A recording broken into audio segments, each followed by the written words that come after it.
नमस्कार दोस्तों। आज मैं सती सुलोचना की कथा सुनाने जा रही हूँ। वीडियो को सब्सक्राइब करें, लाइक करें, शेयर करें, बेल बटन जरूर दबाएं। सुलोचना वासुकी नाग की पुत्री और लंका के राजा रावण के पुत्र मेघनाद की पत्नी थी। लक्ष्मण के साथ हुए एक भयंकर युद्ध में मेघनाद का वध हुआ। उसके कटे हुए शीश को भगवान श्री राम के शिविर में लाया गया था। अपने पति की मृत्यु का समाचार पाकर सुलोचना ने अपने ससुर रावण से राम के पास जाकर पति का शीश लाने की प्रार्थना की, किंतु रावण इसके लिए तैयार नहीं हुआ। उसने सुलोचना से कहा कि वह स्वयं राम के पास जाकर मेघनाद का शीश ले आए, क्योंकि राम पुरुषोत्तम है, इसलिए उनके पास जाने में तुम्हें किसी भी प्रकार का भय नहीं करना चाहिए। रावण के महाप्रकर्मी पुत्र इंद्रजीत मेघनाद का वध करने की प्रतिज्ञा लेकर लक्ष्मण जिस समय युद्ध भूमि में जाने के लिए प्रस्तुत हुए, तब राम उनसे कहते हैं, लक्ष्मण, रण में जाकर तुम अपनी वीरता और रण कौशल से रावण पुत्र मेघनाद का वध कर दोगे। इसमें मुझे कोई संदेह नहीं है, परंतु एक बात का विशेष ध्यान रखना कि मेघनाद का मस्तक भूमि पर किसी प्रकार ना गिरे, क्योंकि मेघनाद एक नारी व्रत का पालक है और उसकी पत्नी परम पतिव्रता है। ऐसी साध्वी के पति का मस्तक अगर पृथ्वी पर गिर पड़ा तो हमारी सारी सेना का ध्वंस हो जाएगा और युद्ध में विजय की आशा त्याग देनी पड़ेगी। लक्ष्मण अपनी सेना लेकर चल पड़े। समर भूमि में उन्होंने वैसा ही किया। युद्ध में अपने बाणों से उन्होंने मेघनाद का मस्तक उतार लिया, पर उसे पृथ्वी पर नहीं गिरने दिया। हनुमान उस मस्तक को रघुनंदन के पास ले आए। मेघनाद की दाहिनी भुजा आकाश में उड़ती हुई उसकी पत्नी सुलोचना के पास जाकर गिरी।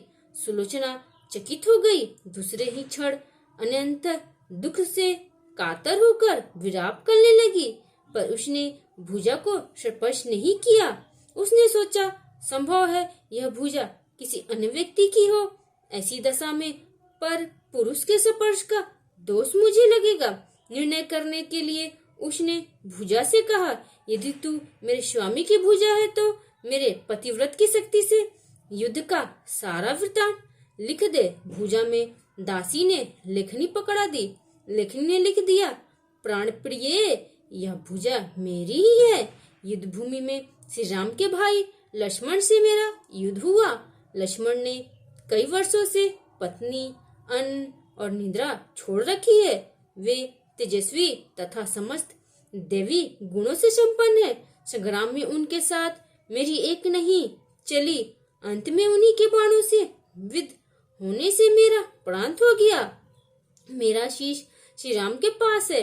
पति की भुजा लिखित पंक्तियां पढ़ते ही सुलोचना व्याकुल हो गई। पुत्र वधू के विलाप को सुनकर लंकापति रावण ने आकर कहा, शोक न कर पुत्री, प्रातः होते ही सहस्त्रों मस्तक मेरे बाणों से कटकर कर पृथ्वी पर लौट जाएंगे। मैं रक्त की नदियां बहा दूंगा। करुण चित्कार करती हुई सुलोचना बोली, पर इससे मेरा क्या लाभ होगा? सहस्त्रों नहीं करोड़ों शीश भी मेरे स्वामी के शीश के अभाव की पूर्ति नहीं कर सकेंगे। सुलोचना ने निश्चय किया कि मुझे अब सती हो जाना चाहिए, किंतु पति का शव तो रामदल में पड़ा हुआ था। फिर वह कैसे सती होती? जब अपने ससुर रावण से उसने अपना अभिप्राय कहा कर अपने पति का शव मंगवाने के लिए कहा, तब रावण ने उत्तर दिया, देवी, तुम स्वयं ही राम दल में जाकर अपने पति का शव प्राप्त करो। जिस समाज में बाल ब्रह्मचारी हनुमान, परम जितेंद्रिय लक्ष्मण तथा एक पत्नीव्रती भगवान श्री राम विद्यमान है, उस समाज में तुम्हें जाने से डरना नहीं चाहिए। मुझे विश्वास है कि इन स्तुत्य महापुरुषों के द्वारा तुम निराश नहीं लौट आई जाओगी। सुलोचना के आने का समाचार सुनते ही श्री राम खड़े हो गए और स्वयं चलकर सुलोचना के पास आए और बोले, देवी, तुम्हारे पति विश्व के अनंतम योद्धा और पराक्रमी थे। उनमें बहुत सी सद्गुण थे, किंतु विधि की लिखी को कौन बदल सकता है? आज तुम्हें इस तरह देखकर मेरे मन में पीड़ा हो रही है। सुलोचना भगवान की स्तुति करने लगी। श्री राम ने उसे बीच में ही टोकते हुए कहा, देवी, मुझे लज्जित ना करो। पतिव्रता की महिमा अपार है, उसकी शक्ति की तुलना नहीं है। मैं जानता हूँ कि तुम परम सती हो। तुम्हारे अस्तित्व से तो विश्व भी थरथराता है। बताओ कि मैं तुम्हारी किस प्रकार सहायता कर सकता हूँ। सुलोचना ने अश्रुपूरित नैनों से प्रभु की ओर देखा और बोली, राघवेंद्र, मैं सती होने के लिए, अपने पति का मस्तक लेने के लिए यहाँ पर आई हूँ। श्री राम ने शीघ्र ही शंशमान मेघनाद का शीश मंगवाया और सुलोचना को दे दिया। पति की छीन शीश देखते ही सुलोचना का हृदय अत्यधिक द्रवित हो गया। उसकी आंखें बड़े जोरों से बरसने लगी।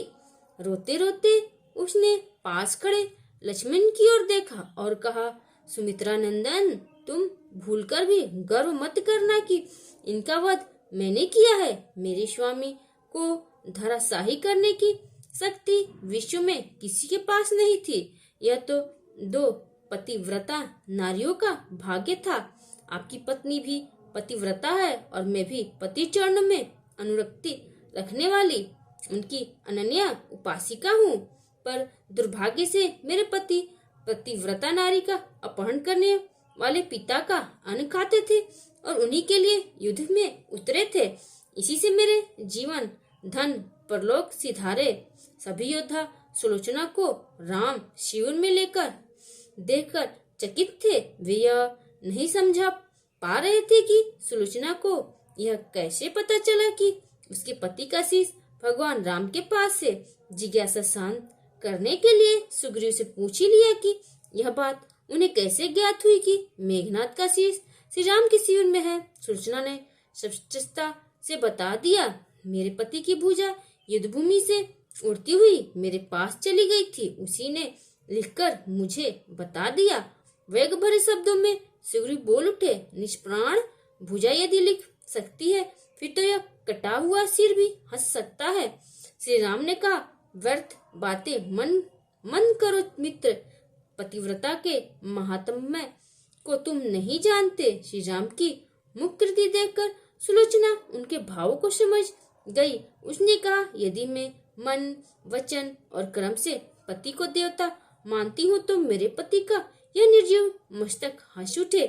सुलोचना की बात पूरी भी नहीं हुई थी कि कटा हुआ मस्तक जोरों से हंसने लगा। यह देखकर सभी दंग रह गए। सभी ने पतिव्रता सुलोचना को प्रणाम किया। सभी पतिव्रता की महिमा से परिचित हो गए थे। चलते समय सुलोचना ने श्री राम से प्रार्थना की, भगवान, आज मेरे पति की अनंत्येष्टि क्रिया है और मैं उनकी सहचरी उनसे मिलने जा रही हूँ, अतः आज युद्ध बंद रहे। श्री राम ने सुलोचना की प्रार्थना स्वीकार कर ली। सुलोचना पति का सिर लेकर वापस लंका आ गई। लंका में समुद्र के तट पर एक चंदन की चिता तैयार की गई। पति का शीश गोद में लेकर सुलोचना चिता पर बैठी और धधकती हुई अग्नि में कुछ ही क्षणों में सती हो गई।